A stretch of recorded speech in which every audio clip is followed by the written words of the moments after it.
Gente, tem visita aqui na nossa sala de visita, já está aqui me esperando, doutor, tudo bem? Boa Tudo tarde. bem, boa tarde. Seja bem-vindo, gente. Doutor Tadeu Fernandes, pediatra. Nós falamos das coisas da alma, né, doutor? Para encher a nossa alma, mas também falamos das coisas da vida, doenças que podem trazer complicações para a nossa vida, tristeza e muitas vezes até a morte, né? Então, o doutor Tadeu, ele está aqui hoje, ele é pediatra, e nós vamos falar de doenças relacionadas às enchentes. Por quê? Porque nós estamos vivendo um período de chuva, né? Em alguns lugares do Brasil a chuva não para, né, doutor? Muita enchente em todo o Brasil. Além das desgraças que a enchente traz, né? E por trás dela vem um monte de doenças. Isso que é o pior de tudo.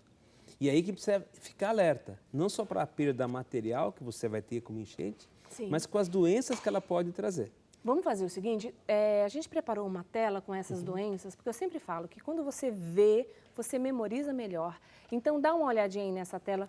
Quais as doenças que as enchentes podem trazer para nós? Olha só, que Deus nos livre, né? Ó, leptospirose, hepatite A, febre tifoide, cólera, tétano e dengue, doenças sérias. Sérias. A leptospirose é uma das mais importantes. Para a gente entender um pouquinho como é que funciona a leptospirose. Essa bactéria se desenvolve no rim do rato. No rim do rato. E o rato, quando faz xixi, ele elimina essa bactéria. Então, muita gente pensa que somente durante as enchentes que você vai ter um crescimento da leptospirose. Nós devemos lembrar todo mundo que não é a enchente em si, mas é a urina do rato que vive nos esgotos, que quando mistura essa água do esgoto com a água da enchente, você vai ter a disseminação dessa bactéria. Mas você pode ter também, por exemplo, um bar que deixa as bebidas guardadas lá no fundo, que tem rato se disseminando lá. Ah, o quartinho da bagunça, que geralmente tem numa casa, né? Exatamente. Se o rato faz xixi em cima de um conjunto de latinhas de cerveja, de refrigerante, e você, a hora que compra num supermercado, num bar e vai tomar essa latinha, se ela estiver contaminada, você pode adquirir a leptospirose tomando um refrigerante ou uma cerveja na latinha. Olha só. Essa é uma das maneiras de você adquirir essa doença. Outra são nas enchentes, aonde você vai ter misturar a As água águas se misturam do e esgoto levam para todos os levam lugares. para todos os lugares. E você, quando for ter contato com essas águas de enchente, a gente vai ter que aconselhar algumas dicas. Sempre usar uma galocha, né? Uma bota alta, luvas para você manipular. Porque tudo aquilo que a água teve contato pode estar contaminado. Então a gente vê na TV muita gente, passou uma enchente por aqui, eu estou repondo as minhas perdas, sobrou a mesa, sobrou alguns pratos, vou lavar com água e sabão. Não É adianta. isso que eu ia perguntar agora. Não adianta. Não adianta, doutor? Água e sabão não elimina essa bactéria. Meu Deus. É aí que vai uma dica. Você tem que pegar todos esses utensílios que tiveram contato com aquela água da enchente. Portanto, a água que poderia ter a urina do rato e ter a bactéria, você tem que passar, coloca um balde, 800 ml de água, 200 ml de hipoclorito de sódio, que é a famosa água sanitária. E daí Água você, sanitária. água sanitária, você passa o prato, os colheres, os copos e depois você vai lavar tradicionalmente lá na sua água com sabão. Tem que ser feito isso. Olha Entenderam, só, gente? tudo que a água teve contato. Então, teve contato com a parede, a gente vê às vezes enchente na parede. Você vai ter que pegar uma água com uma esponja, passar na parede também. Todos esses cuidados. É uma doença que tem uma alta taxa de mortalidade, até 10% de mortalidade. E o período de incubação varia de 2 a 30 dias. Uma média de 10 Ou seja, dias de pode incubação. aparecer bem depois e a pessoa... Isso nós estamos falando só da leptospirose, Só da mas ainda leptospirose. tem a hepatite A, febre tifoide, Sim. cólera. A gente não consegue falar de todas assim, né? Com tanta profundidade, mas vamos passar um pouquinho. Vamos passar. Então, da leptospirose, basicamente é isso. Tem vacina? Não tem vacina.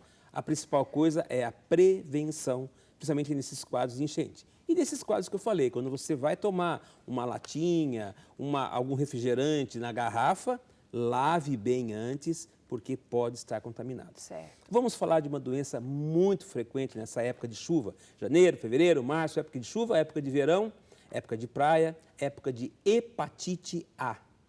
Nós não podemos confundir a hepatite A, que é um vírus de transmissão, a gente fala fecal-oral, ou seja, ele é eliminado nas fezes. Outra coisa muito interessante, quando nós falamos de leptospirose, lembra, a urina do rato, que vai passar para o homem. Na hepatite A, não, é de pessoa para pessoa. Então, a higiene é muito frequente, por falha na higiene. Vou te contar um exemplo, nessa época de janeiro, é a época que a gente tem o pico de atendimento de janeiro, fevereiro, de hepatite A. Por quê? O pessoal vai à praia. Na época de carnaval, o pessoal vai à praia. Chega na praia, você vê lá muito frequente passar aqueles vendedores, aquele cubo de gelo, né? Que faz a famosa raspadinha, daí põe um corante, a criançada se delicia. Eu pergunto para você, você acha que aquela barra de gelo foi feita com água filtrada? Né?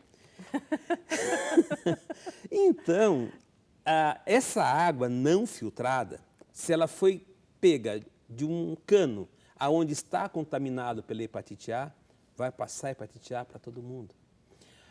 Em cozinhas, às vezes o cozinheiro está contaminado com a hepatite A, não tem uma boa higiene na mão. Ou a água que se usa também em alguns bares, nesses quiosques. Muita gente vai lá e pede um refrigerante, né? E fala, eu quero o meu com rodelas de laranja e gelo. Aonde que estava a caixa com as laranjas? Será que essa laranja foi lavada antes de cortar para fazer o pedacinho para você? E aí já vai falar um pouquinho de leptospirose, um pouquinho de hepatite A. Nossa. Se um pouquinho de água de chuva passou por ali. Ou então, aquele gelinho que colocou na sua caipirinha ou lá no seu Se refrigerante. não foi filtrada, pode estar contaminada. Pode estar contaminado pela hepatite A. Hepatite A, você não vai ter nada lá na praia, mas a hora que você volta, começa febre, dor abdominal, diarreia e uma característica importante. O branco do olho começa a ficar amarelo, a urina fica a cor de Coca-Cola, aquela cor escura, e as fezes ficam brancas. Esses são os sintomas característicos de hepatite A. Hepatite A caiu bastante em crianças, porque, graças a Deus, nos últimos 4 anos, a vacina contra a hepatite A entrou na rede pública para as crianças. Então, nós vemos uma queda de hepatite A nas crianças, essa geração que hoje tem 4 anos, mas cresce muito nos adolescentes que não foram vacinados. Certo. Aí nós temos a febre tifoide. Febre tifoide é uma diarreia muito grave, a salmonella typhi, também de alimentos contaminados. Então, você vai comprar um peixe, por exemplo. Se esse peixe não passou por um processo de conservação, toda aquela cadeia de gelo, ele pode estar contaminado. Então, basicamente, são alimentos contaminados por essa bactéria. Característica dela, diarreia com sangue. Então, o pessoal também que está voltando da praia, ou no pós-enchente, porque nas enchentes ela pode ser disseminada, porque mistura a água do esgoto com água pluvial e essa água vem e contamina. Sim. E você também tem quadros de diarreia com sangue, a salmonella typhi. Muito São frequente. sintomas bem acentuados que dá para você prestar atenção para poder logo Diarreia correr com para o médico sangue e procurar. corre. Certo. E temos uma outra coisa. Época de chuva, isso é clássico. A chuva deixa poças, se tiver lugar para empoçar. Sim. E é por isso que nessa época do ano cresce muito a dengue. Sim.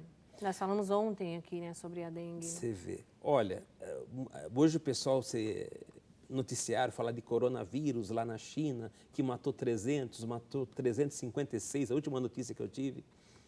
Pois sabe que a dengue matou, ano passado, aqui no Brasil, 856 pessoas. Então, a dengue mata muito mais que coronavírus. E a dengue está aqui, no nosso quintal. É. Literalmente, quando eu falo no nosso quintal, é no nosso quintal mesmo. Porque é naqueles... literalmente no quintal, exatamente.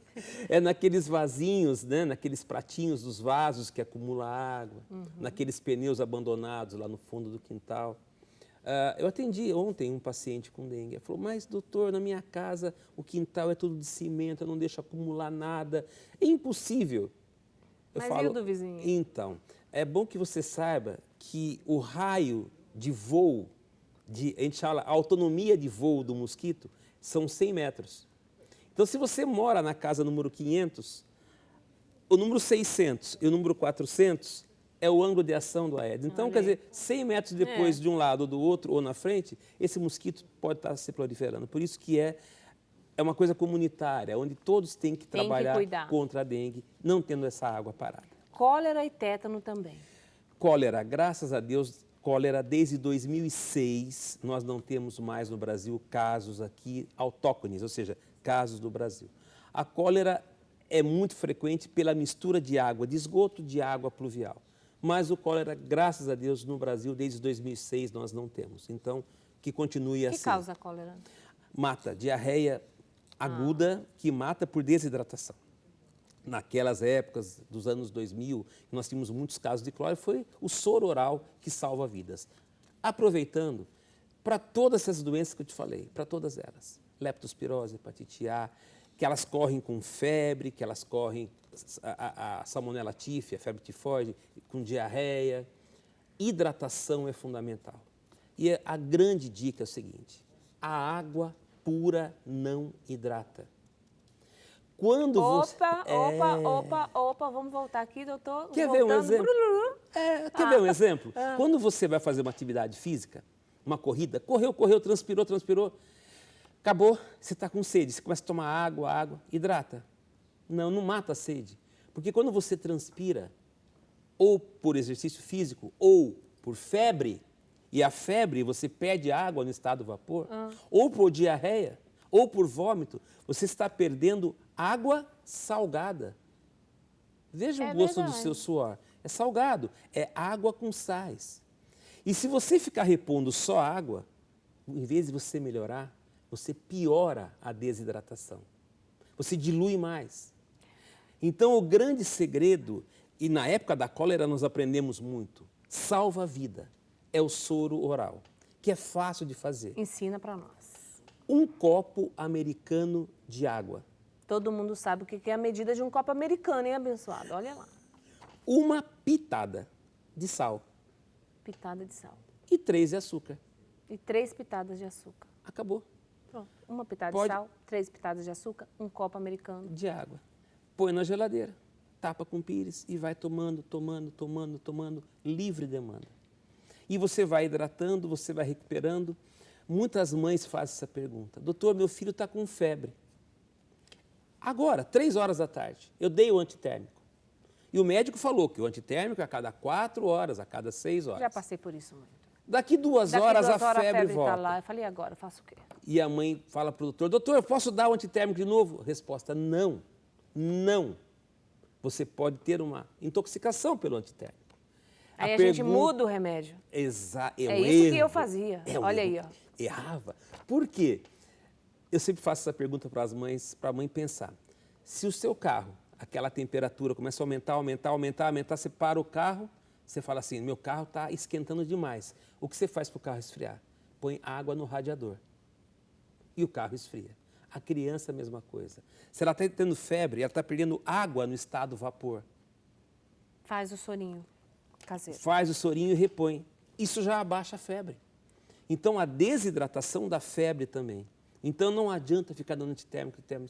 Para tudo isso nós estamos falando. Corre com febre. Tem que dar o antitérmico, sim, mas tem que, ao mesmo tempo, hidratar. Hidratação. Então, todo mundo aí colocando pitadas de sal e açúcar nas garrafinhas de água e levando para o escritório. E lavando a garrafinha por causa de não pegar febre tifoide também. Aí, e não pegar leptospirose. Se tiver, tem mais um minutinho? Tem, doutor. Rapidinho. Tem um minutinho para a gente também falar das dicas. Do tétano do também. tétano. Que essa é a grande dica, porque nas enchentes também você vai ter contato. A gente esquece o tétano porque a gente toma aquela injeção do tétano e acha que está prevenido para a vida toda. Então, a resposta. Tem que tomar a cada 10 anos. Ela vence a cada 10 anos. Então, a injeção contra o tétano vence a cada 10 anos. Situação de enchente perto da sua casa, verifica se a vacinação do tétano está em dia. Tomei com 15 anos, todos nós tomamos com 15 anos. 25, 35, 45 e assim por diante. Entenderam, gente? Ó, quem está chegando aí nos 40, nos 5, alguma coisa e 5, tem que tomar vacina. É verdade. Doutor, tem umas dicas, nós preparamos. Olha lá, enchente, olha a enchente, olha como que a água, é violenta em determinados enchentes, né, doutor? Então, você imagine a proliferação se estiver contaminado aí, nesse momento. Você viu lá, a água está saindo do bueiro. É água do esgoto Exatamente. misturando com a água pluvial. Tem fezes, tem ixi, Tem tudo. Exatamente. xixi de rato, é um monte de coisa misturada. Tem que tomar cuidado mesmo, principalmente pelas nossas crianças, né, gente? Vamos cuidar. Tem uma tela de dicas que a gente preparou? Tem. Só dar uma olhadinha ali para você. Olha lá, ó, doenças relacionadas às dicas. Evite contato com as águas das enchentes. Só para ficar frisado, né, doutor? É verdade. Caso isso seja inevitável, é recomendável permanecer o menor tempo possível na água ou na lama. E não deixar as crianças que nadem ou brinquem na água e na lama, porque elas gostam de ir lá e brincar, né? Evitar manusear objetos que tenham sido atingidos pela água ou lama. E aí, seguir também aquela dica do doutor de passar tudo na água sanitária. Isso. Para poder... Tem mais, olha lá. Ó. Proteja os pés e as mãos com botas e luvas de borracha ou sacos plásticos duplos, como o doutor falou. Jogue fora, olha, isso é importante, medicamentos e alimentos que entraram em contato com as águas da enchente. Lave bem as mãos antes de preparar alimentos e ao se alimentar, e isso todos os dias, em todos os momentos, hein, gente? Descarte para a coleta pública tudo que não puder ser recuperado e remova. Muito importante. Procure beber sempre água potável, que não tenha tido contato algum com as enchentes, e utilize o preparo dos alimentos, especialmente das crianças menores de 1 ano. O quê? Você pega a água filtrada para fazer o arroz, o feijão, a comida, hein? Assim você vai também estar prevenindo. Para garantir que a água é segura para o consumo, ferva por ao menos 1 minuto. Se a sua casa for atingida pela enchente após o recuo da água, providencie a limpeza e desinfecção dos ambientes, utensílios, móveis e outros objetos também. Tudo isso vai ajudar você a se prevenir, prevenir a sua família e a cuidar, né, doutor? Cuidar, é que a gente fala, são cuidados básicos que previnem doenças graves. Sim. Lavar prato, e tem muita gente que quer aproveitar, não, porque teve contato, mas vou dar uma lavadinha. Contaminou. E a hora que contaminou um alimento, eu não posso pegar um alimento e colocar na água sanitária. Esse tem que ser descartado mesmo, infelizmente. E às vezes você, para tentar reaproveitar, você acaba causando uma doença maior. Deixa eu fazer uma última pergunta, que é algo também que eu acho importante, porque hoje as pessoas estão substituindo muitas coisas por outras coisas. E achando que tem o mesmo valor, não sei, eu não sou especialista, mas, por exemplo, passar vinagre resolve? Não. São lendas, né? Banheiro com vinagre, casa com vinagre, nada disso. Não resolve. O hipoclorito de sódio ainda é o grande agente eliminador dessas bactérias e desses vírus também. Vamos comprar água sanitária abençoada para deixar lá em casa. E nem precisa comprar. Se você for no posto de saúde mais perto da sua casa, eles te dão os frasquinhos com hipoclorito para você, já com as dicas. Quantas gotinhas para quanto de água que você vai fazer a diluição. Olha gratuitamente. Isso. Olha aí, gente. Todo mundo indo nos postos de saúde buscar hipoclorito de sódio. Hipoclorito de sódio. E você preparar. Cuidado, hein, na hora de preparar aí a sua própria água sanitária, você não precisa gastar com isso. Utilidade pública, o doutor aqui já nos ensinou 2 coisas maravilhosas. Que tem água sanitária de graça nos postos de saúde e o sorinho. 1 pitada de sal, 2 de açúcar. 3 de açúcar. 3 de açúcar, não esquece, vai fazer errado. E um copo de água americana. E o copo de água americana, de água filtrada, né? Filtrada. De preferência. Muito obrigada, doutor, pela sua participação. Obrigado. Volte sempre, viu? Estamos à sua disposição. E aí, ó, todo mundo seguindo as dicas do doutor. Contatos do doutor, quem quiser entrar em contato com ele, perguntar, saber mais, né, sobre se você também passa aí por enchente, dúvidas que você tiver com essas doenças, tiver alguém da sua família ou do seu conhecimento que está passando por isso, né, doutor? É Pode verdade. entrar em contato com o senhor. À vontade. Nossa água é filtrada. É filtrada. Ai, gente, muito bem, doutor. Muito obrigada, Obrigado. tá bom?